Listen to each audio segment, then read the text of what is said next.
America, the end of the 20s. The world is changing fast. The Wall Street crash, the Great Depression, which would last for 12 years, begins.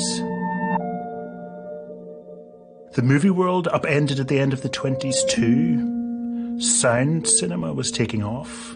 Talking pictures sold 10 million more tickets a year than silent cinema. There was money in sound. So movie theatres like this one, the Palace Theatre in Times Square, New York, wired for sound. Filmmaking with sound was a whole new way of making movies.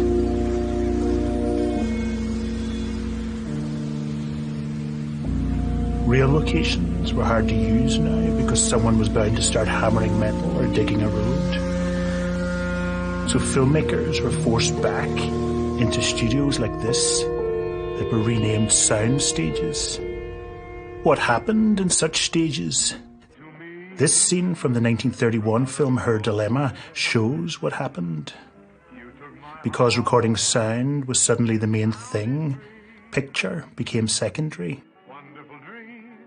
When we cut to the close-up of singer Bing Crosby, the violinist is still playing in the exact same position, slightly awkwardly framed beside Crosby's face. This is because it's shot with two cameras filming at the same time for sound reasons, like TV. If the close-up had been shot single camera, the violinist could have been moved and the close-up would have looked less cluttered. And notice the lighting, it's flatter and more overhead than we've seen in Hollywood movies so far, like lighting in a TV soap opera. This is because if you shoot a close-up and a wide shot at the same time, you can't light them differently. So, at the start of the sound era, cinema became far less cinematic. But again, the story of film is full of inventive people with ideas who overcame these limitations. Ruben Mamoulian directed opera and was impatient with static cinema and naturalism. In 1932, Mamoulian made a musical that was so explosively inventive that it makes most other films from the time look creaky. Love Me Tonight is set in Paris. Mamoulian's so excited by the new possibilities of sound that he depicts the morning awakening of Paris as a kind of emerging symphony of everyday noises.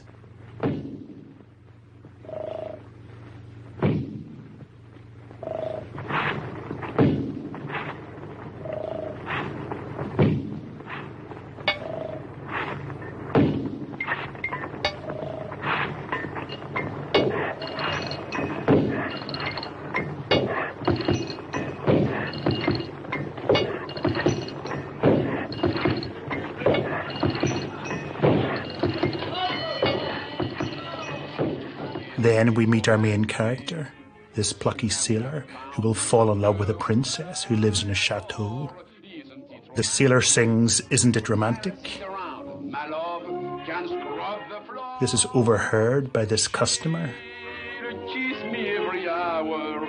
Oh, she's getting romantic. Da da da da da. Oh no, I need some air. Isn't it romantic? And then picked up by this composer. I've got a fair railroad station. Who writes it down as sheet music.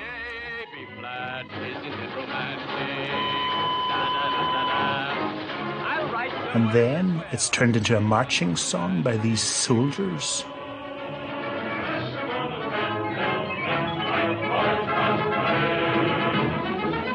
Then it becomes fiddle music.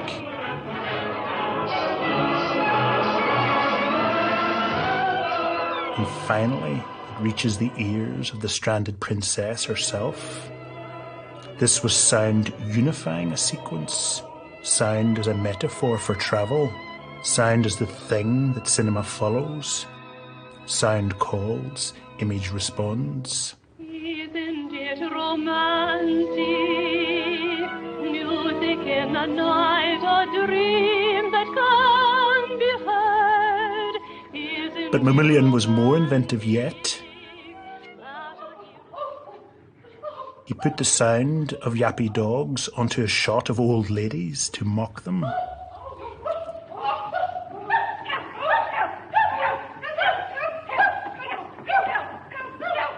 He substituted real sound for metaphorical sound. And in doing so, helped free directors from sonic literalness.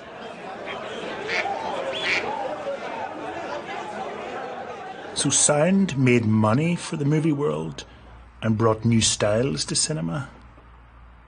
But it also helped to standardize films into types with recognizable stories, styles, and pleasures. There were 6 such movie genres. They became the familiar staples of entertainment cinema for decades to come. There had been horror movies since the 1920s. The best were German. This one, The Golem, has daring diagonal compositions and beautiful expressionist design. The golem has been made of clay by a rabbi to protect the Jews from persecution. James Whale's film Frankenstein, made in the Universal Studio in Hollywood in 1931, borrowed heavily from the golem. It realizes that borrowing the look of German Expressionism would give popular Hollywood horror a striking style and mood. Frankenstein tells the story of a scientist who makes a monster, who's then shunned by society because he's visually repulsive. In the original novel by Mary Shelley, the monster speaks frequently. Whale and his screenwriters had him hardly speak at all. Take care, Herr Frankenstein, take care. Boris Karloff's tender performance made Frankenstein studio cinema's greatest essay in prejudice.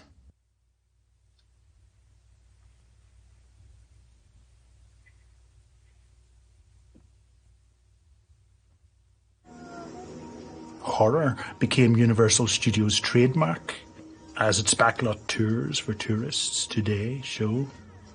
The success of Frankenstein added fear to the pleasures of movie-going.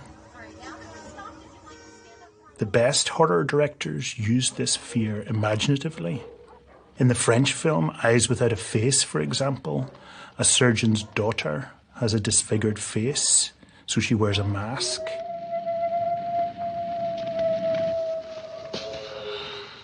Emotionless, she seems to float.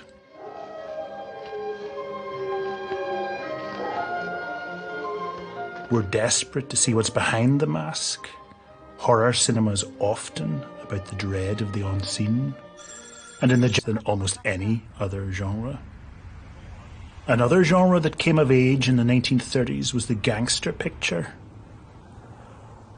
Unlike horror films, these had no European roots.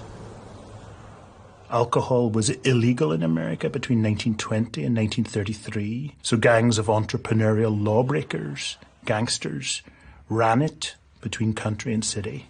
Often of Italian or Irish descent, they structured their empires like families.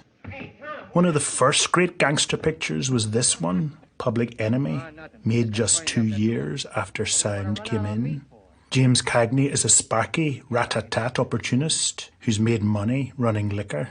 This is him and his childhood buddy. They're always on the alert.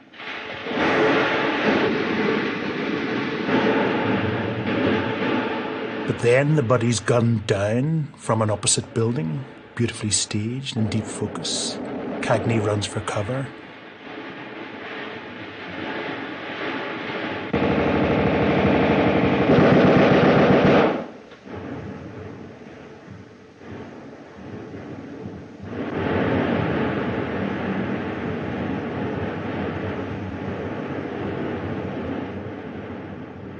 But then emerges, almost smirking.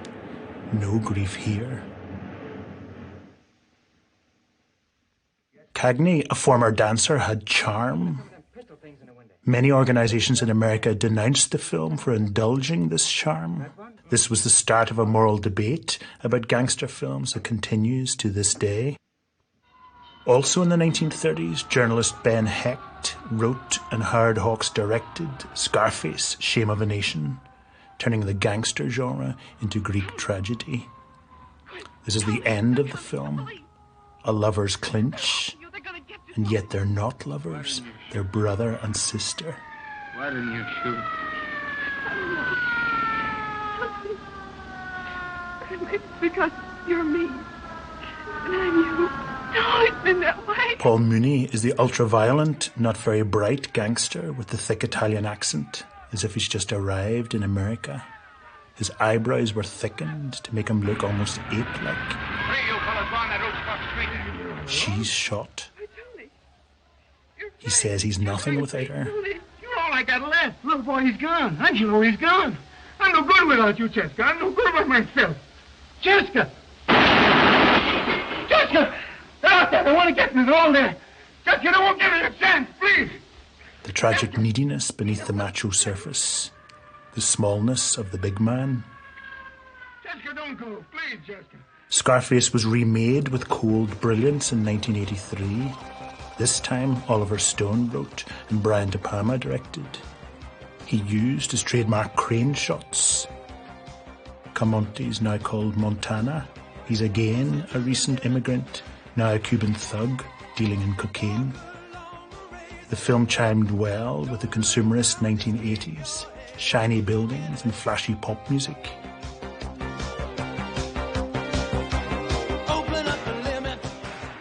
In the original film, Camonte dies under a sign that says the world is yours.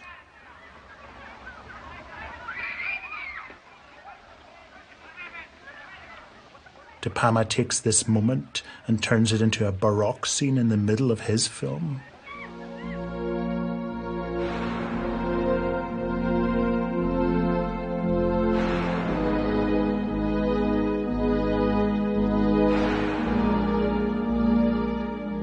His craning camera points to the irony. The world is not Montana's. The world is over for Montana.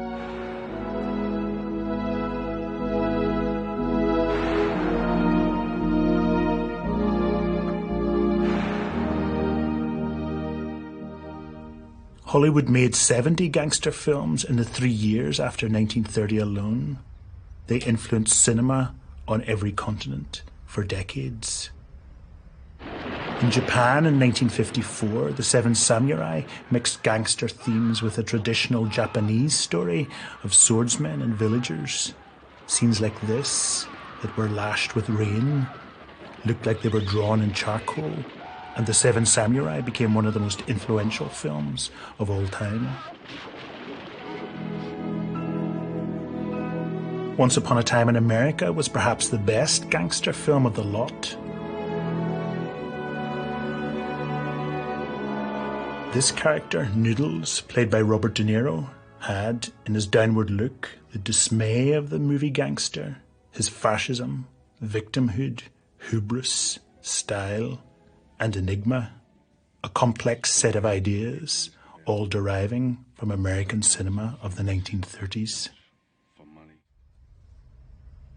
Musicals, horror films, and gangster pictures all exploded in the 30s. But it was the Western that had been going from the first decade of cinema. Most are set between 1860 and 1900. This scene from John Ford's The Iron Horse shows so much about the Western genre. It's a landscape film, of course, not a cityscape. The camera is moving fast in a chase scene, a staple of Westerns, whereas in gangster pictures, the camera was often static. The Iron Horse of the title is, of course, the railway, becoming of modernity, a big theme in Westerns. Ford actually films from the train, using it as a camera dolly.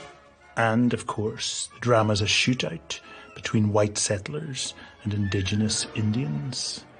Nearly all the mob films are about lawbreakers in a cynical age. Many of the best Westerns are about lawmakers in an idealistic age.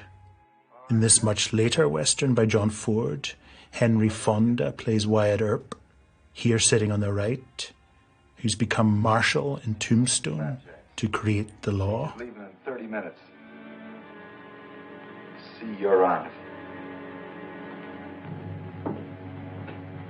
The town, society is just being born, for white people at least. Fonda surveys the town as if it's virgin territory. The lights clean and white. In gangster movies, of course, the town, the city is dying, the world is dark. No one remembers the law being made.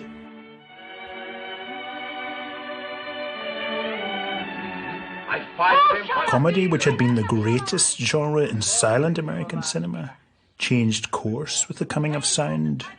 It became feminized. The first of these new farcical female films was this one, 20th Century. A down-at-heel theatre producer tries to convince his former lover, who's now a Hollywood star, to return to Broadway to revive his career. But there's only one problem. They hate each other. A film of hilarious rows. $10,000 or $15,000 in front of your nose, your mouth would begin to water. You'd start drooling and squealing. Gimme, gimme, gimme, gimme. That's right, Oscar. Now get out before I have the porter throw you off the train. You'll see who's going to be thrown off this train. John Barrymore, who played the producer, was a distinguished dramatic actor, but made a complete idiot of himself in this picture. Wild gestures, mad eyes, unkempt hair. Carol Lombard was even better. Natural but fast, very fast. The film's director said, "I told Lombard that if she acted, I'd fire her. She would just throw lines at him so fast that he didn't know what to do sometimes. So fast that I didn't know what to do sometimes." This speed was new in cinema. Bringing Up Baby by the same director took the speed, the mayhem further. A scientist wants to buy a dinosaur bone. A millionairess will help him if he travels with her and her pet leopard, yes, leopard, called Baby. I don't believe you, Susan. But you have to believe me. I've been a victim of your unbridled imagination once more. All the way you're talking about. That'll teach you to go around saying things about people. Susan. Again a feeble man, again a brassy dame. Her apartment is almost entirely white, so the two characters and the leopard stand out visually. Cary Grant and Katharine Hepburn overlapped each other's dialogue. This had never been done so emphatically before. It added to the realism of film acting thereafter. Realism and surrealism, a sparky new combination in sound cinema. 20th Century and Bringing Up Baby were both made by one of the most talented studio directors working in the 1930s, Howard Hawks. Hawks' nickname was the Old Grey Fox, plain-spoken and slightly gruff, as this interview shows. I've never believed in staying under contract or being under contract. I've never been under contract. Consequently, I can choose. Or if I like a story that the studio has, I can say in advance, I'm going to change it. And they say, well, go ahead. And if you get lucky the way I did, why, they let you do about what you want to do. And he did. He made movie icons that people still remember. As well as the screwball comedies, Hawks directed Scarface for Howard Hughes. And The Big Sleep, one of the definers of film noir.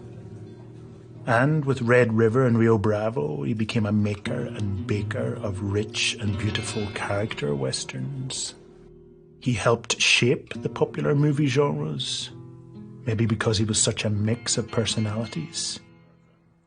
One critic called Hawks the greatest optimist the cinema has produced. Another refers to his distinctively bitter view of life. Somehow he's both. He's at a motocross bike race here, a very male world, living simply, sitting on a box. His son's at the race. When Hawks heard that his oldest son was badly injured in a car accident, he apparently just kept on filming. Some say he was anti-Semitic, others that he was bisexual. Whatever the complexities of his life, Hawks was the studio director of the purest kind, its poster boy, its patron saint. We've already seen examples of the fifth Hollywood sound genre of the 1930s, the musical. This scene from Gold Diggers of 1933 was choreographed by one of the most innovative people in musicals, Busby Berkeley. He'd been in the army. He loved its marching patterns and theatricality. So in his film, he has soldiers march in the rain on moving walkways to emphasize this theatricality. The second source of his ideas was this. He took a 30-minute hot bath every morning, looked at the geometry of a bathroom, dreamt up dance routines.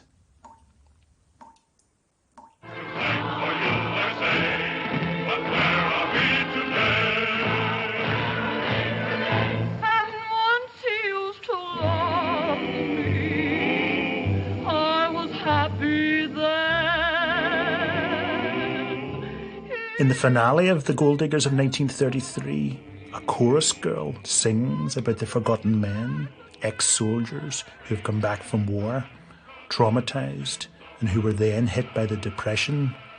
A double whammy. Most Hollywood films of the time were seen from the man's point of view. Here a woman sings about the humiliation of a generation of men. Social comment is married with patterned images, erotic longing, and filmic display, one of the most innovative moments in 30s cinema.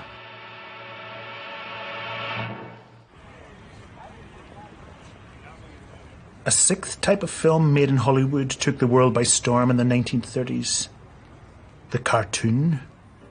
There'd been animated films from 1906, like this one, drawn in pencil, black and white, flickering, comic.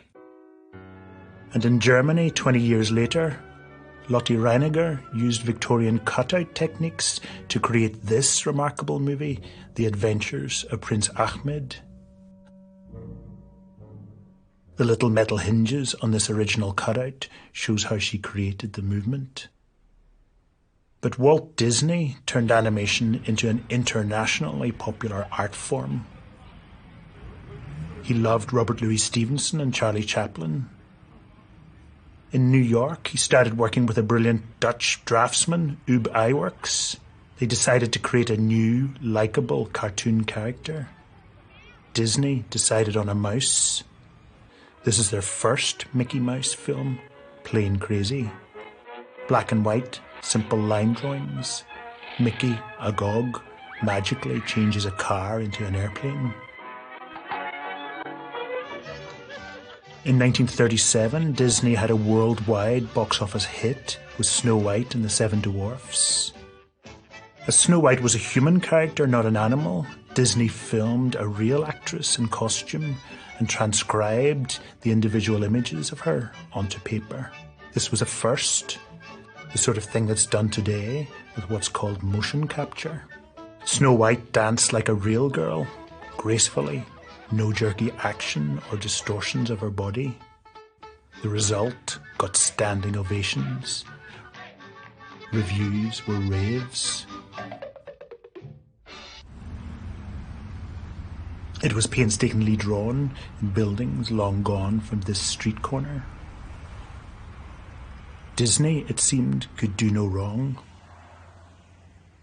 But gradually his work became less innovative and he became more conservative. After World War II, Disney testified at the McCarthy anti-communist witch hunts. His production process changed so that drawings were in effect photocopied onto film. This was cheaper, but meant that the dog, window and cushion in this scene in 101 Dalmatians had black lines around them. The early Disney films had touches of surrealism and were technically innovative. But as the decades went on, surrealism and innovation were gradually replaced by more conservative techniques and messages. Horror movies, gangster pictures, westerns, comedies, cartoons. Hollywood was agog, in love with itself, and the world was in love with it. Here in the most luminous city of the 1930s, Paris, there were standardized films too. But the best directors extended cinema in both the magical direction of Georges Méliès and beyond the realism of the Lumière brothers. The greatest magician of French cinema, the poet and artist Jean Cocteau, was born here, in the grand leafy outskirts of Paris. In Cocteau's The Blood of a Poet, a statue tells a young artist that to get out of his studio, he must go through a mirror. So he does. This unnerving scene where Cocteau has voices shout as he plunges in. Not something that could ever been done in silent cinema. Beyond the mirror, he finds the hotel of dramatic lunacies, a world, perhaps his unconscious mind, where gravity doesn't apply. Cocteau was influenced by Picasso, the impresario Diaghilev, and by smoking opium. In this corridor scene, the set was shot on its side and the action was reversed, the simple techniques of early cinema and surrealism. 80 years later, this scene in Christopher Nolan's film Inception was under its spell. This time, the corridor was built in a huge barrel and spun. As inventive as Cocteau, and even more about youth and far more political, are the astounding 30s films of French director Jean Vigo. Look at this scene, for example, from Vigo's Zéro de Conduite. It seems to be snowing inside. Boys in a repressive boarding school are having a pillow fight in their dormitory. Vigo slows the action. Like Cocteau, Vigo plays with sound. His composer wrote this piece of music to be played backwards. Again, a brilliant innovation that came with sound.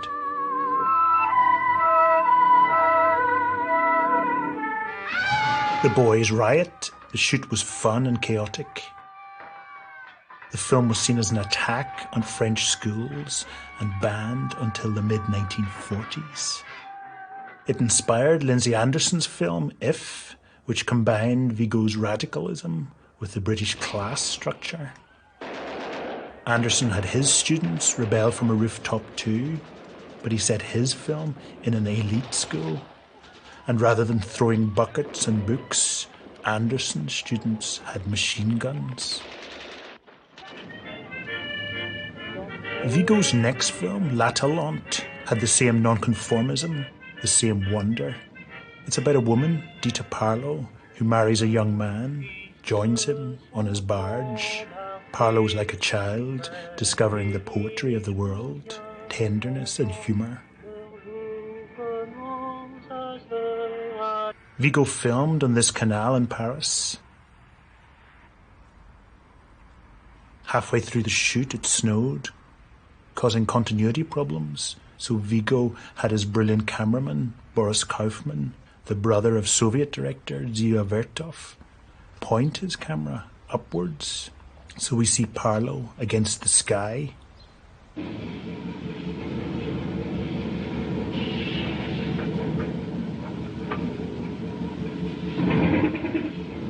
Parlo soon gets bored and sets off for the bright lights of Paris. Her husband swims in the canal because he's heard that if you swim underwater and open your eyes, you see the one you love.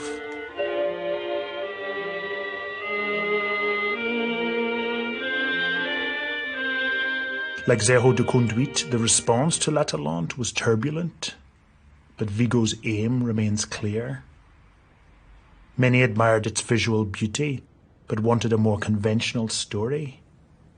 Like Ozu, and later the French comedy director Jacques Tati and the Scottish director Bill Forsyth, Vigo wasn't interested in plot.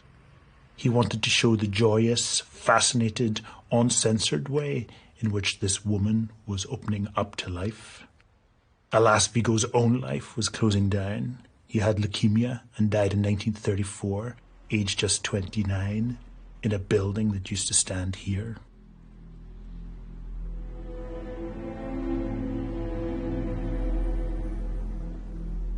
This canal in Paris that Vigo used was also one of the favourite filming locations of a writer-director team, Marcel Carné and Jacques Prévert.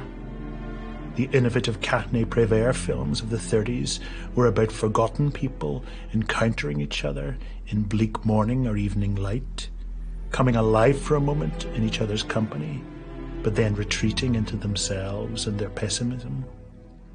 Unemployment in France stood at nearly 500,000 in 1935. There was political instability. Then, of course, the Nazis marched into Paris. And the film industry itself was unstable. The haunting Carné-Prévert films that resulted are often called poetic realist.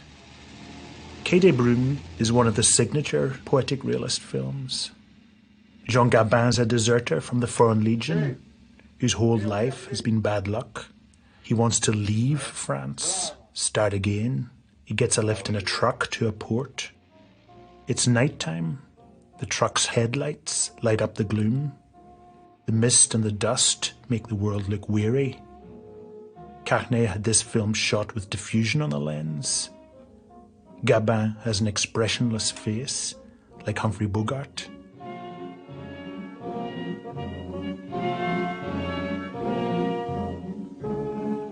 He's alone except for a dog that befriends him.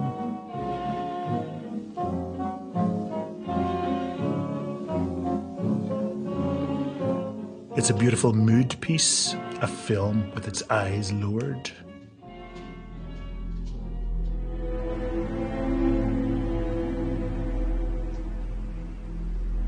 Where Hollywood characters looked optimistically upwards to a new dawn, writer Prévert's world was tragic. Quai des Brumes so defined the mood of France in the 30s that a spokesman of the Vichy government, which sided with the Nazis, said, "If we've lost the war, it's because of Quai des Brumes." Director Carné retorted that you can't blame a storm on the barometer.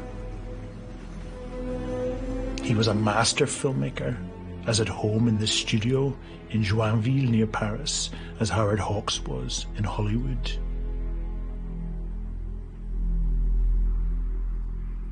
Behind these walls, and here at the former Pathé Studios, Carné and his great designer, Alexander Troner, conjured worlds. None was greater and grander than Les Enfants du Paradis. Les Enfants du Paradis is set around a 19th century Parisian theatre. Its story sweeps through the lives of many people, including this courtesan, Garance, who's accused of stealing the watch of the rich man on the right here. Baptiste, a mime, sees that she's innocent and shows what really happened. Est-ce qu'il y a des témoins? Moi, je suis témoin. Qu'est-ce que vous avez vu? Tout. J'ai tout vu.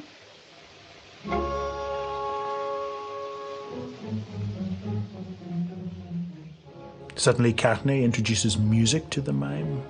A street scene becomes theatre.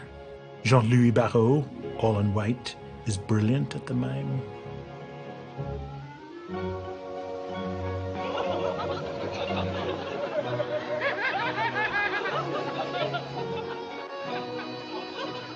And there's a political edge. His wordless eyewitness account shows that the rich man is lying and saves the beautiful but lowly courtesan. The mime falls in love with her. As France was under Nazi control at the time of its production, Les Enfants du Paradis couldn't refer to contemporary reality. It was enforced escapism, as it were.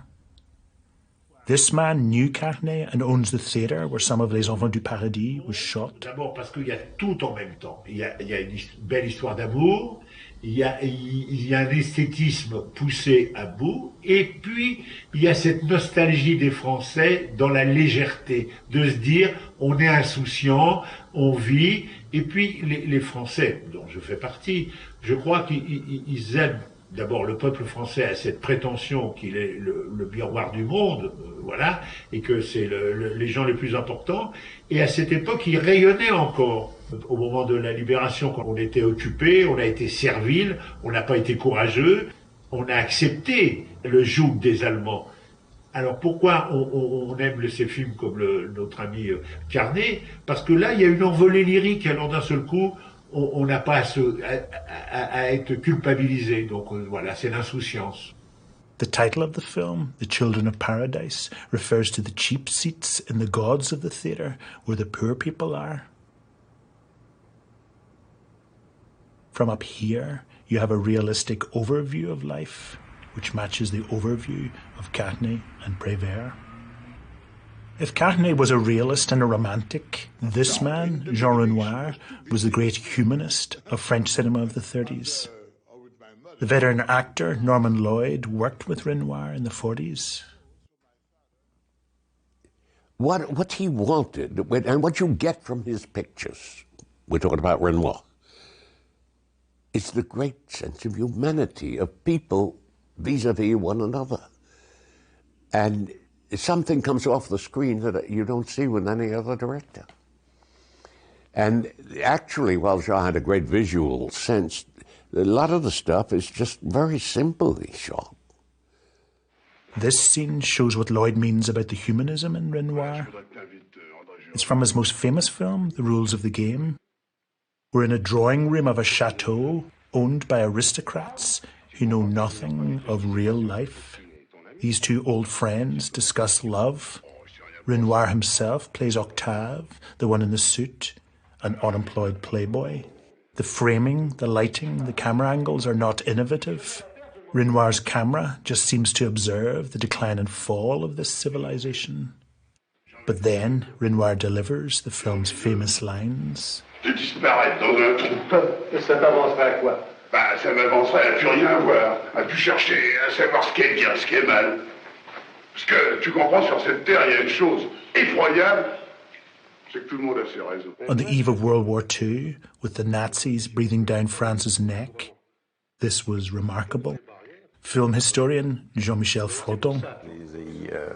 The most meaningful sentence from Renoir is everyone has its own reasons, meaning that it's not about good and bad, future and past, things with capital.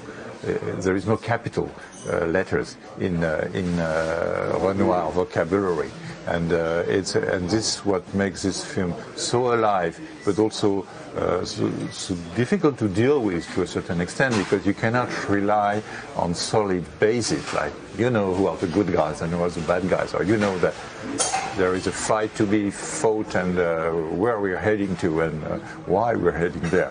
No. Renoir was born in this mansion in Montmartre in Paris. His father was the French Impressionist painter Pierre-Auguste Renoir. Renoir's La Grande Illusion is all about human balance.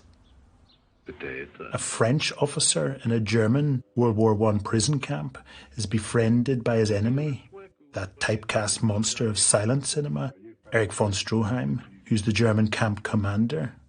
They're the same dying aristocratic class. Renoir frames them equally.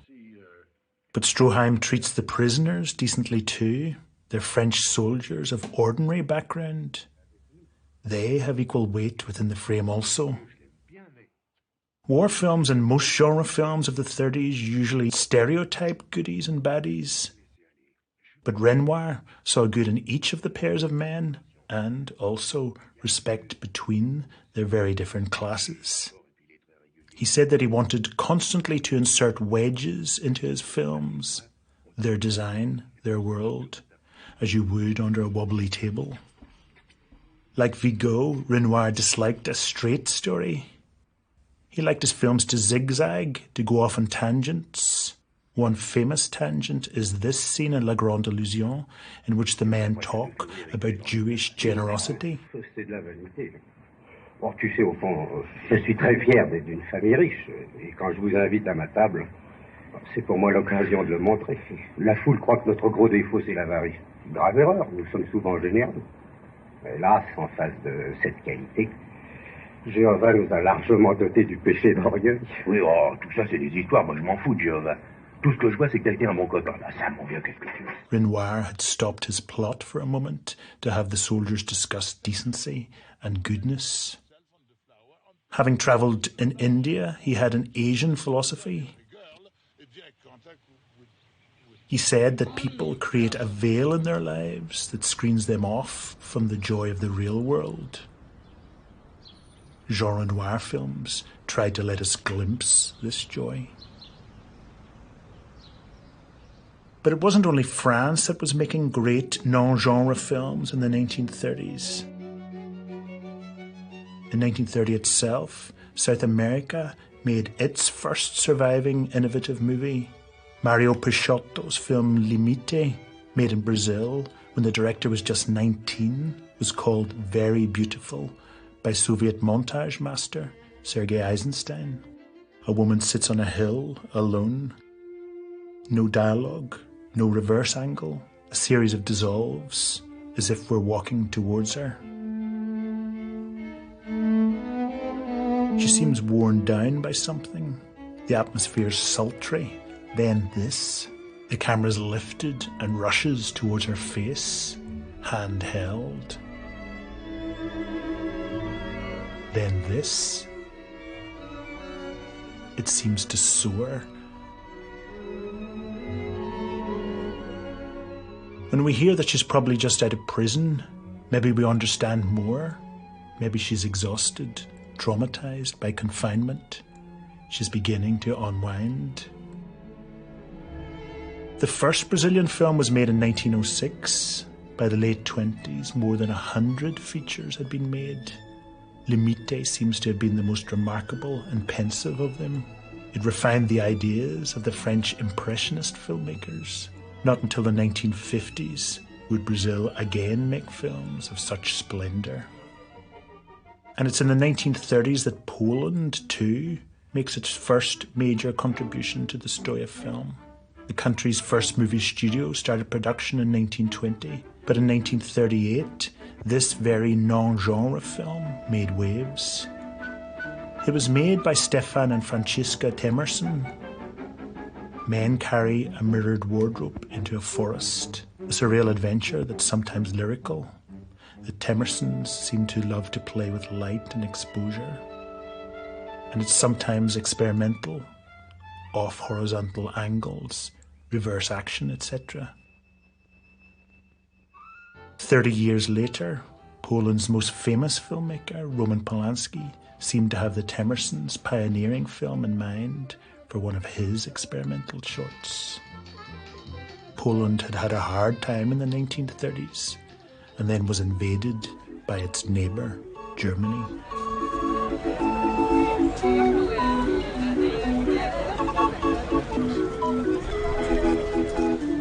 Popular German films of the 1930s tended to be folksy, about mountains and music and homeland.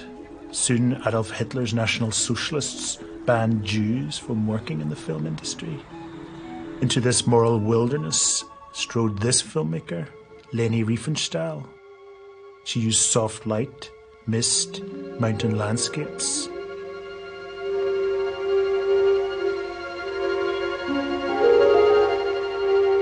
Romantic close-ups of herself, talented and outrageous, beautiful and resolute.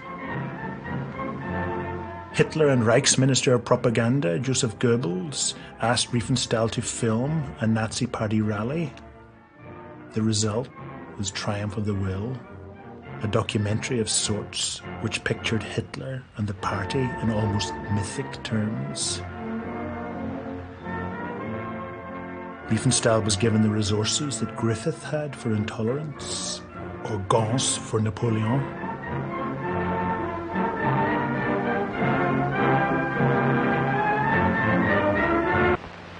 Denn in den Zeiten hinter uns, da habt ihr mir eure Treue tausendfältig bewiesen.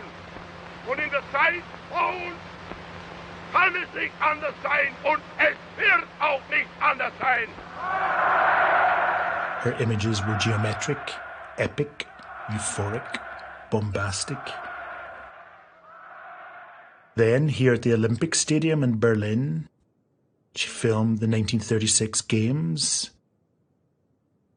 This is one of the cameras she used. She attached them to balloons and dug others into the ground so that she could get at the same level as the athletes. Zoom lenses, which allow close-ups to be taken from a distance and gave the feeling of intimacy, became available around 1932. Riefenstahl used them to pick out details in the crowd.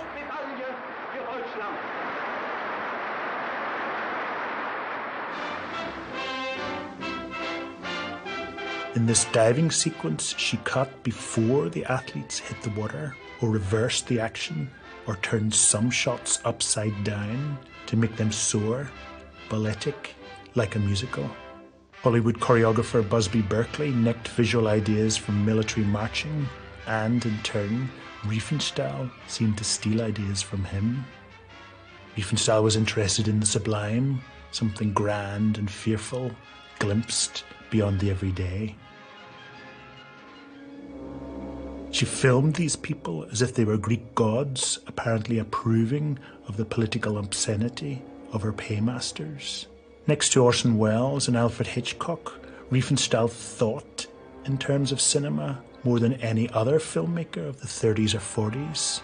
Though she disputed it to the end of her life, she seems to have used people from concentration camps as extras in this film, Tiefland. Again using glossy film techniques, an elaborate tracking shot, and moody lighting. Even with the coming of modernity and new ideas about the divided self, Riefenstahl didn't change her style one bit. Her 70s photographs of African people here are similar to her images of athletes in the 30s. The story of film so far in the 30s has been about the great American movie genres versus movie innovation elsewhere. But then, in London in the 30s, we meet a man who was both one of the great genre directors and seriously innovative. His name is Alfred Hitchcock. Yes, but you have to remember that this process of frightening is done by means of a given medium. The medium of pure cinema is what I believe in. The assembly of pieces of film to create fright is the essential part of my job. Hitchcock became the greatest image maker of the 20th century, more significant even than Pablo Picasso. How can we say this? For 7 reasons. The first is about point of view. In his youth, Hitchcock saw, here on Oxford Street in London, a phantom ride film, a shot with a camera attached to the front of a tram. He loved it. He saw that the camera could become the eye of a character. Nearly 50 years later, in this scene in Hitchcock's dreamy sex film Vertigo, his camera becomes the eye of James Stewart, filming through his windscreen as Stewart tracks a woman in a green car with whom he's obsessed.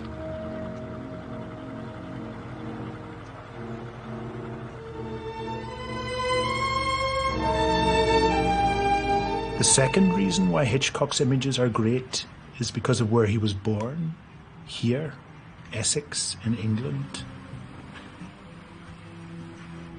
A place with a lot of life. But Hitchcock thought, perversely, that movies should not be about life. He said that they're stronger than realism. He cut the everyday world out of his pictures. Why? Maybe because of this place. The Catholic Jesuit college where Hitchcock studied. He said that the Jesuits taught him a logic that allowed him to prove the unprovable. For example, that God exists, which gave his films an otherworldly logic. For example, in this film, a decent man is locked up in the larder of a posh house. He needs to get out, so he holds a match up to the house's smoke detector. His clothes are rumpled and he gets a bit wet. But a moment later, he's out on the street, patting himself down, far less rumpled. That's Mrs. Sutton's house. No scenes show how he got out. a story miracle, Jesuit logic that would continue throughout Hitchcock's career.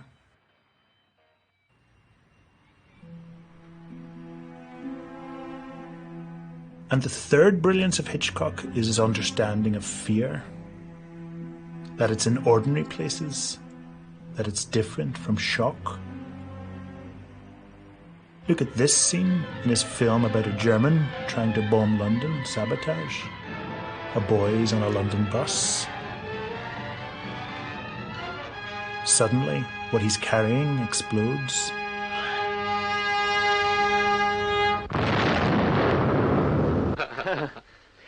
Well, now everything seems to be all right. The boy dies, shock and tragedy. But fear is different to shock. In Sabotage, Hitchcock tells us no less than 15 times that the boy's package is a bomb and that it'll blow up at 1:45 p.m. on Saturday.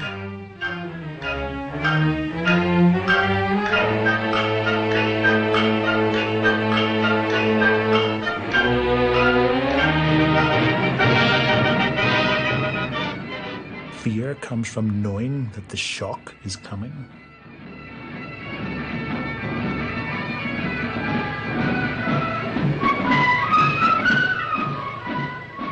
Throughout his career, Hitchcock told us well in advance to be scared, and so we were.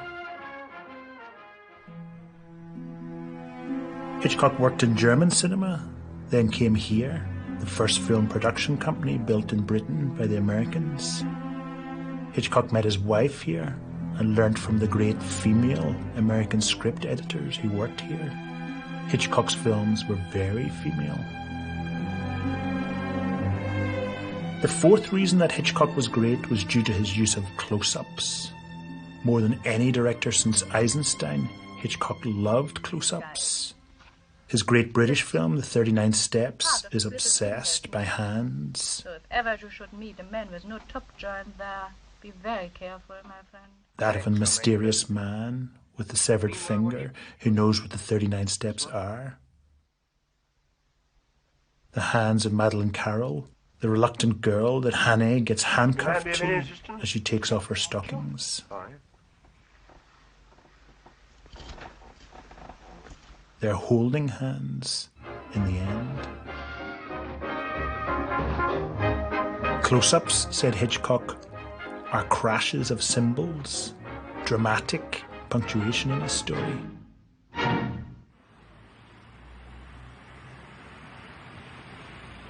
And close-ups lead to the fifth reason why Hitchcock's so innovative. Where most directors started with establishing shots, then cut to mid-shots, then to close-ups, to take us into the world gently, Hitchcock tended to the opposite. This is the start of the 39 steps. We start with a close-up of a neon. We don't know where we are. Then a ticket booth.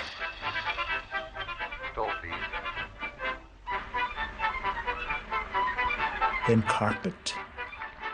Then feet.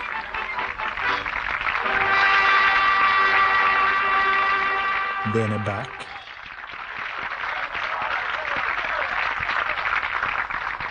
Then the top of a double bass and a conductor.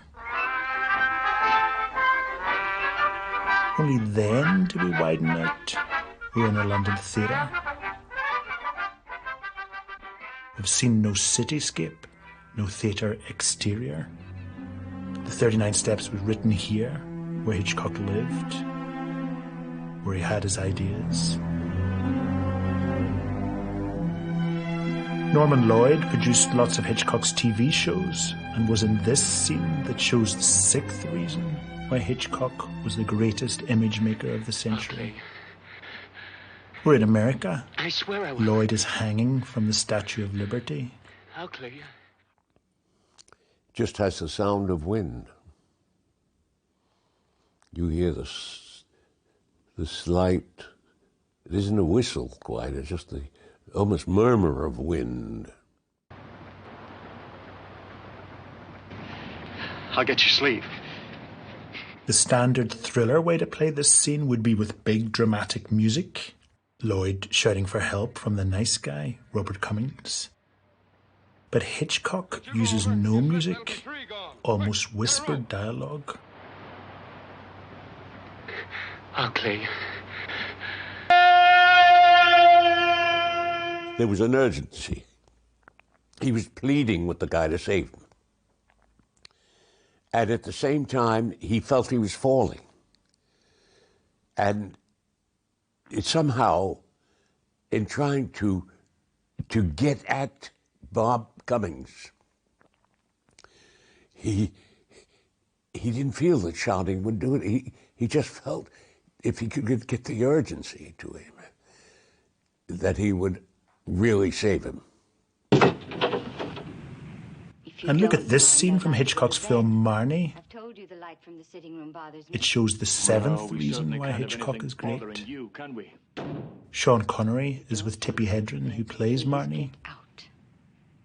They're on a cruise, and he wants sex, and she doesn't. I very much want to go to bed. No! So he rips off her gown. She freezes.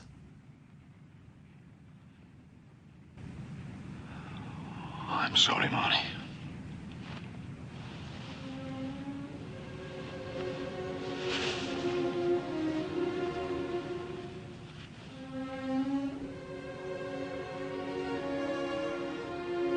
And what does Hitchcock do?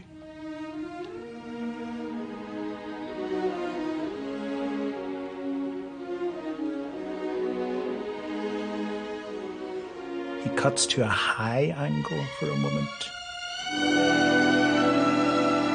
A shriek.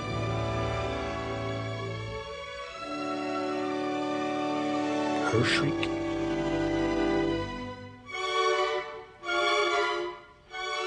Hitchcock said that where a close-up is a clash of cymbals, a high-level shot is a tremolo.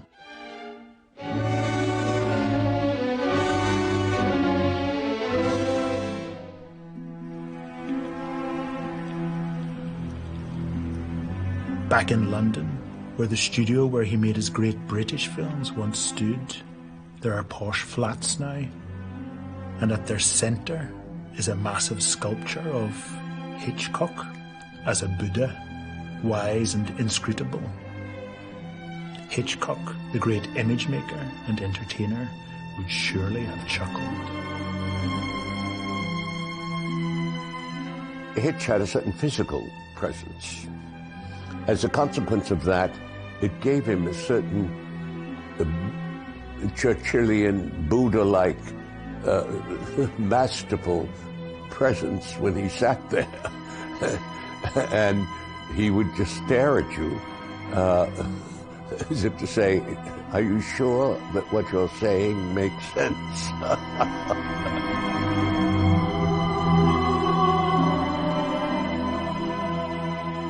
Looking back on the 1930s, the first decade of sound cinema, it's clear that the new movie genres became at their best dazzling, inventive friends, familiar and beloved. But cinema at the time was full of haunting strangers too, uncategorizable directors like Cocteau and Vigo, the French poetic realists, brilliant scary talents like Leni Riefenstahl, and an obsessive trickster like Alfred Hitchcock. As the decade came to an end, as war was declared in Europe, 3 films about 3 women debated the roles that pleasure and escape play in our lives. Ninotchka is a joyless communist who finds love in Paris and starts dressing like a princess. Comrades, people of the world, the revolution is on the march. I know. Bombs will fall, civilization will crumble. But not yet, please. Wait, what's the hurry? Give us our moment. She's intoxicated with love, diamonds, the glittering city, and lit like romantic cinema in the 1920s. So happy and so tired. Like Ninotchka, Dorothy and the Wizard of Oz lives in a grey reality too. In this famous moment, we see the back of an actress wearing sepia clothes in a sepia set. The door opens from her world onto a fantastic colour set, and a second actress, Judy Garland, in blue gingham check, walks into a land of apparent pleasure. Oz.